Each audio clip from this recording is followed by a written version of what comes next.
Our grandfather came to America in the early 1900s, 1912, and went through Ellis Island, eventually made his way into California, into the Lodi area.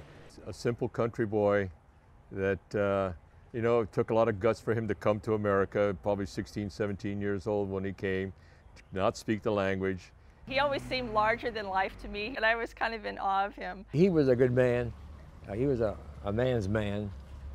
A man who gave his word, and he knew that it was given and it was going to be kept. How do we learn how to farm? My dad said, get a hoe and start hoeing.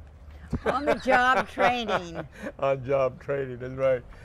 The vineyard was started in 1924, so the vineyard came first, and then after that market fell through, they decided, well, if we've got grapes, what do you do with them? Let's make wine. Hey, there's an idea.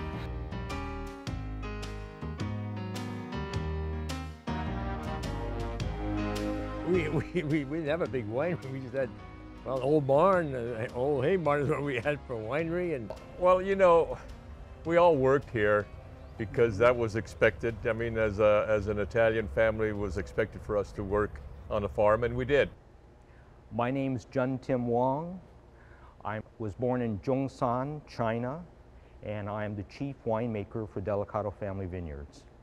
I was born in China back in 1950 in a small village called Shepmun Village, and I immigrated to the United States, I'd say in 1952 to Sacramento, California, where I was raised and went to school. And when I went off to college, I went to the University of California at Davis.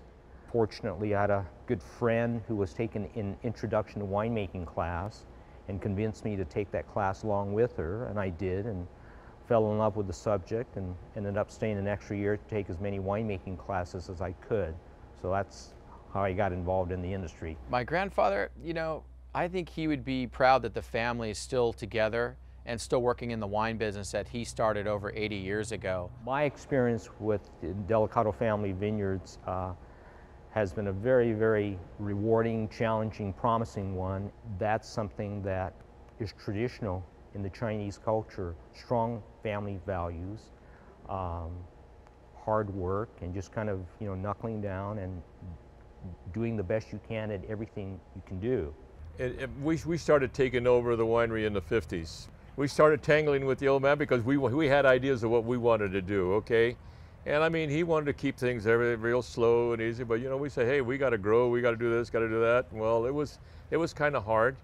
Today, now we've stepped down, which we stepped down willingly because we had Generation 3 to step in, and it has been worthwhile in a sense that they've done things that we would never have thought of doing, and the winery is growing in leaps and bounds. When I first came aboard, I focused on red wines, and since then I've had an opportunity to do all sorts of winemaking for Delicato Family Vineyards, and am in a position right now where I'm overseeing the winemaking at our 3 wineries. I started in a wine business when I was 11 years old. We've worked just about every job in the company, which has been very helpful.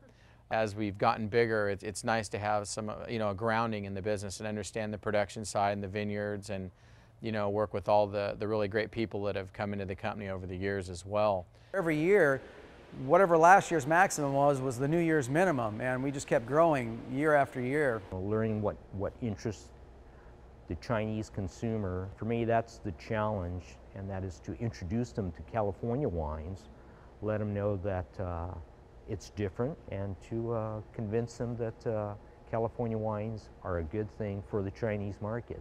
One of the highlights of my life, being able to go back to the homeland before relatives, villagers, and other people, of course, and be able to share with them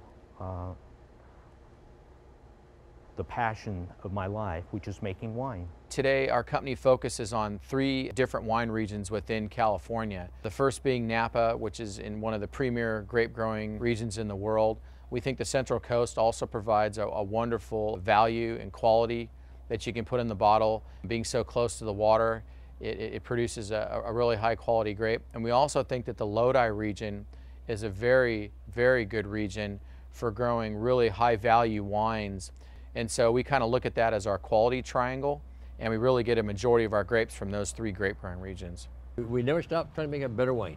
No matter how good it is, we've got to make it better. Regardless of the price point, I think our wines represent a good value. It's a function of hard work and a long-term investment in the business, and it's also a function of working with dedicated people who are really good at what they do in all aspects. So in producing quality or in controlling costs, but you see all of that in a glass of our wine. You know, the core basic values of what's important in family is what really binds me to the Delicato, because there are just so many similarities in how we go about with treating each other, working with one another, and just kind of living life in general. You know, if I had to describe Delicato Family Vineyards, I would say it's about family, Credibility. Community. Honesty, Commitment. Relationships, quality. Sustainability. fun. We got to have fun at what we're doing, and we do have quite a bit of that. As we look forward to our 75th harvest, I want to thank everyone on behalf of the Delicato family for making us a success, and we look forward to 75 more.